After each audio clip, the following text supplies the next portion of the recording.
کربلا سے بھی فیض لے آتے ہیں جا کر. حضرت سیدنا امام زین العابدین رضی اللہ تعالیٰ. حضرت امام زین العابدین حضرت جی تاریخ اسلام کی وہ شخصیتیں ہیں کہ جن کی آنکھوں کے سامنے ایک ایک کر کے حضرت ان کے 72 شہید کیے گئے. امام زین العابدین وہ ہیں جنہوں نے اپنی آنکھوں کے سامنے ایک ایک کر کے اپنے 72 پیارے شہید ہوتے دیکھے. امام زین العابدین رضی اللہ تعالیٰ. لکھا ہے کہ جب آپ کربلا سے کوفہ، شام، دمشق ہوتے ہوئے مدینہ پاک آئے، اللہ ہم سب کو بار بار مدینہ پاک لے جائے. اگر مدینہ پاک آپ کا کوئی جاننے والا ہو نا تو اس کو ضرور کہیے گا یار مجھے امام زین العابدین رضی اللہ تعالیٰ عنہ کے گھر کی زیارت کروا. آج بھی موجود ہے. سعودیہ والوں نے اپنی عادت کے مطابق حضرت اس گھر کے ساتھ بھی کوئی اچھا سلوک نہیں کیا، اس کو مسمار کر دیا ہوا ہے، بلکہ سڑکیں تک بن چکی ہیں اس پہ. لیکن بطور یادگار حضرت یہ جتنا یہ ٹیبل ہے نا، میرے خیال سے اتنے کمرہ رہ گئے، اس کے ارد گرد لوہے کی بڑی بڑی سلاخیں لگی ہوئی ہیں. اور اس گھر کے دروازے کے اوپر آج بھی پلیٹ لگی ہے جس کے اوپر لکھا ہوا بیت الحزن، غم کا گھر ہے. اور یہ ہو نہیں سکتا حضرت اگر آپ کے دل میں اہل بیت کی محبت ہے تو آپ وہاں کھڑے ہیں اور آپ کو رونا نہ ہے. آپ کو خود ہی نہیں پتہ لگے گا آپ رو کیوں رہے ہیں. ایسا دل نرم ہوتا ہے حضرت.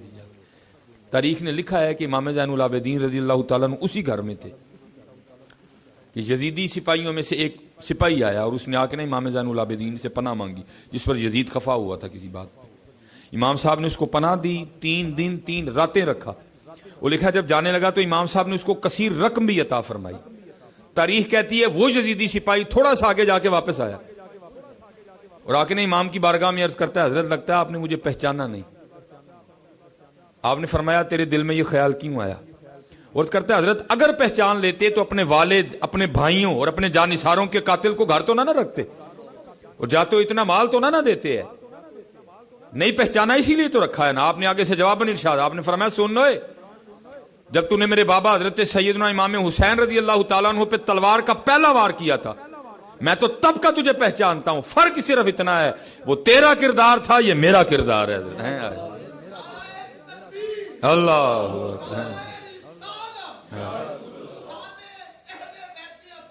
زندہ. ہاں جی زندہ. ہاں جی حضرت مولا مشکل کشا. اور یہ لکھا ہے کہ جب عبد الرحمن ابن ملجم نے حضرت مولا مشکل کشا پہ وار کیا نا، آپ فجر کی امامت فرما رہے تھے، اور لکھا ہے کہ اس کا وار اتنا شدید تھا، اتنا زوردار وار تھا اور اتنا بغض تھا اس کے دل میں مولا مشکل کشا کے لیے کہ اس نے اپنے ہتھیار کو کئی بار زہر میں ٹھنڈا کیا تھا تاکہ مولا مشکل کشا رضی اللہ تعالیٰ عنہ کے بچنے کی کوئی صورت ہی نہ بچے. اگر تلوار کے زور سے بچ گئے تو زہر کے اثر سے نہ بچیں، آپ کی شہادت ہو. کئی بار اس نے تلوار کو ٹھنڈا کیا تھا حضرت زہر میں. وہ کھڑا تھا پہلے چھپا، حضرت مولا مشکل کشا امامت فرما رہے تھے اس نے. اور کتابوں میں لکھا ہے وار اتنا شدید تھا کہ اس کا جو ہتھیار تھا نا، جو اس کی تلوار تھی، وہ مولا مشکل کشا رضی اللہ تعالیٰ عنہ کے سر مبارک کو کاٹتی کاٹتی آپ کے کن پٹی تک آئی. یا مووین یا ڈیکلوفینک سوڈیم یا ڈیکلوفینک پوٹاشیم ایجاد ہو، کچھ بھی نہیں تھا. اب خود تصور کریں مولا مشکل کشا کو کتنی تکلیف ہوئی ہوگی. یہ گرفتار ہو گیا. مولا مشکل کشا چارپائی پہ تھے، آپ کی بارگاہ میں پانی کا پیالہ لایا گیا. آپ کی نظر اس کے چہرے پہ پڑی. آپ نے فرمایا پہلے اس کو پانی پلاؤ. وہ پانی کا پیالہ لے جایا گیا. دل میں بغض تھا نا مولا مشکل کشا کے لیے. اس کے بغض نے اس کو اس بات پہ آمادہ کیا کہ پانی نہ پینا کیونکہ اس میں تجھے مارنے کے لیے زہر ملایا گیا. اس نے پانی پینے سے انکار کر دیا. پیالہ اسی طرح واپس آیا. آپ نے مخاطب کر کے فرمایا عبد الرحمن ایک ہی کیتے جی تو علی دے گھر دا پانی پی لینا نا، چلی نے بھی بروز قیامت انی دیر تک جنت نہیں سی جانا جن دیر تک پہلے تیرے آرڈر نہ کروا لینا. اقبال کہتے ہیں تھے تو آبا وہ تمہارے، تھے تو آبا وہ تمہارے مگر تم کیا ہو، ہاتھ پہ ہاتھ دھرے منتظر فردا ہو. پاکستان کو کردار کی ضرورت ہے، پاکستان کو پیار کی ضرورت ہے، پاکستان کو عمل کی ضرورت ہے. اور اصل میں سب سے بڑی ہماری غلطی یہ ہے کہ ہم سب ایک دوسرے کی اصلاح کرنے نکلے ہیں، اپنی نہیں کر رہے. جس دن حضرت جی ہم اپنی اصلاح کرنے نکل پڑے نا اس دن سارا پاکستان ٹھیک ہو جائے گا. ہمارے بزرگوں میں یہی کمال تھا، انہوں نے اپنی اصلاح کی. جس دن ہم اپنی اصلاح کرنے نکل پڑے نا اس دن سارا کچھ ٹھیک ہو جائے گا. میں اللہ کے حضور دعا گو ہوں کہ اللہ میں کردار کی مضبوطی عطا کر دیتے ہیں، کیونکہ حضرت جی جس لائن پہ ہم نکل رہے ہیں یہ خطرناک لائن ہے. ہمارے بزرگوں نے دل جیتے ہیں، اسی مارن ٹور پہ. میں نے کہا بھی ہے میں مسلمان تو ساڑھے کو ہونا کوئی نہیں ہے، اس لیے سارے مار چھڑو حضرت جی، کیونکہ مسلمان ساڑھے کو کوئی نہیں ہونا. ہمارے پاس وہ کردار ہی نہیں ہے کہ ہم کسی کو مسلمان کر سکیں. وہ گئے جنہوں نے اپنے کردار سے مسلمان کیے، مار دو سارے حضرت، کیونکہ مسلمان ہم کرنے سے رہے حضرت. اب حضرت بایزید انہوں نے زمانے جیتے حضرت بایزید کے لیے لکھا ہے آپ ساری رات نفل ادا فرمایا کرتے. آپ کا ہمسایہ مجوسی تھا. ایک رات نا گھر سے بچے کے رونے کی آواز آتی رہی، بڑا دل تڑفا، لیکن محتاط لوگ تھے، رات کو دروازے پہ دستک نہیں دی. صبح فجر کے بعد جب تھوڑی گہما گہمی ہوئی تو آپ نے دروازے پہ دستک دی. ایک پردہ خاتون نے دروازہ کھولا. آپ نے فرمایا ساری رات تیرے گھر سے بچے کے رونے کی آواز آتی رہی ہے، خیر تو ہے؟ اس نے کہا میرا خاوند تجارت پہ گیا ہوا ہے، جو وقت دے کے گیا تھا نہیں آیا، اس کی غیر موجودگی میں میرے گھر بیٹا پیدا ہوا ہے، جو وہ پیسے دے کے گیا تھا ختم ہو گئے ہیں، کئی دنوں سے بھوکی ہوں، سینہ خشک ہو چکا ہے، بچہ بھی بھوکا ہے. اور آج رات تو گھر کی یہ کنڈیشن تھی کہ دیے میں تیل ڈالنے کے پیسے بھی نہیں تھے، بچہ بھوکا بھی تھا، اندھیرے میں بھی تھا، ساری رات اس لیے روتا رہا. حضرت بایزید تڑف اٹھے، او بایزید تو کل جا کے اللہ اور اللہ کے رسول کو کیا منہ دکھائے گا؟ تو ساری رات نفل پڑھتا رہا اور بچہ بھوک سے اور اندھیرے سے روتا رہا. اور حضرت جی اس کو یاد رکھیے گا، اس کو اتنا لائٹ نہ سمجھیے گا. حضور نبی علیہ السلام جلوہ گر تھے، صحابہ حاضر خدمت، آپ نے فرمایا اللہ کی قسم وہ مومن نہیں ہے. صحابہ تڑف اٹھے، حضور قسم اٹھا رہے ہیں، اللہ کے نبی کو قسم اٹھانے کی کوئی ضرورت نہیں. پھر فرمایا اللہ کی قسم وہ مومن نہیں ہے، پھر فرمایا اللہ کی قسم وہ مومن نہیں ہے. صحابہ رو کے عرض کرتے ہیں اللہ کے رسول وہ کون ہے جس کے لیے آپ 3 بار قسم اٹھا کے کہہ رہے ہیں وہ مومن نہیں ہے؟ آپ نے فرمایا وہ شخص جس کے کسی کام کی وجہ سے اس کا ہمسایہ پریشان ہو.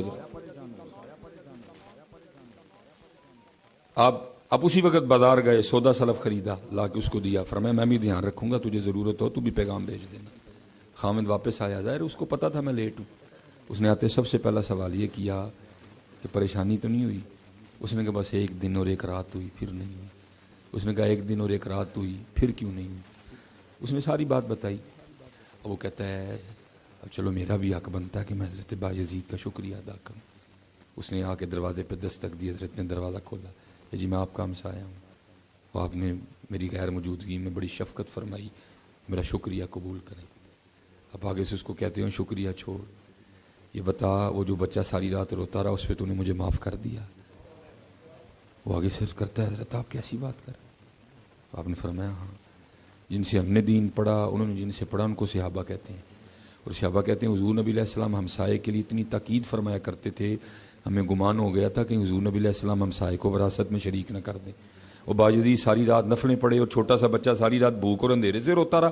میں کل جا کے اللہ اور اللہ کے رسول کو کیا منہ دکھاؤں گا؟ تو شکریہ کو چھوڑ، بس یہ بتا دل سے معاف کر دیا؟ اب پھر وہ بھی آگے سے عرض کرتا ہے حضور پھر آپ بھی معافی کو چھوڑیں، آپ بھی مجھے کلمہ پڑھا کے سونے دین میں داخل کر لیں. ہر کردار نہیں ہے، ہر کردار نہیں. آپ بس دعا فرمائیں اللہ میں کردار کی مضبوطی عطا کرے. اس وقت کردار کی ضرورت ہے. وقت ہے حضرت جی گزر ہی جانا ہے. وقت یزید کا بھی گزر گیا، وقت امام حسین کا بھی گزر گیا، لیکن امام حسین ہے، یزید ہے. یہ اب ہم نے فیصلہ کرنا ہے کہ میں نے امام حسین کے پیچھے چلنا ہے یا یزید کے پیچھے چلنا. وقت جو ہے نا وہ موسیٰ علیہ السلام کا بھی گزر گیا، فرعون کا بھی گزر گیا. اب فیصلہ بس ہم نے یہ کرنا ہے کہ ہم ہیں کس کے ساتھ. اللہ ہم سب پہ رحم فرمائے، اللہ ہمیں عمل کی توفیق عطا فرمائے، اور اللہ لا الہ الا اللہ محمد رسول اللہ پہ زندہ رکھے، اور اللہ اسی پہ ہمارا خاتمہ کرے. وما علینا الا البلاغ المبین آلہ وصحبہ وبارک وسلم. یا اللہ اقبال بڑا ہرجائی ہے، من باتوں میں موہ لیتا ہے، گفتار کا غازی بن تو گیا، کردار کا غازی بن نہ سکا. والے کردار دا غازی بنا، بڑی انگل نہ کر لی، ان کردار دا غازی بنا. کوئی نماز نہ چھٹے، غفلت تاری نہ ہوئے، اے زبان تیرے اور تیرے محبوب دے ذکر نہ تر رہے. ملک پاکستان دی خیر فرما، جس مقصد لی لیا گیا دور دور تک مقصد نہیں. یا اللہ ظلم میں انصاف نہیں، مولا فضل فرما. مولا کرم فرما۔ میرے مالک اس ملک نو پسدیاں ویکھیا ہے، اس ملک نو سی لٹدیاں ویکھیا، یا اللہ دیاں بہاراں بھی دکھا، ادا عروج بھی دکھا، یا اللہ میرے عرب کو آئی ٹھنڈی ہوا جہاں سے، میرا وطن وہی ہے، میرا وطن یا اللہ دیاں بہاراں دکھا، ادا عروج دکھا سب، جب ہو دم واپسی یا اللہ لب پہ ہو لا الہ الا اللہ محمد رسول اللہ صلی اللہ علیہ وآلہ وسلم۔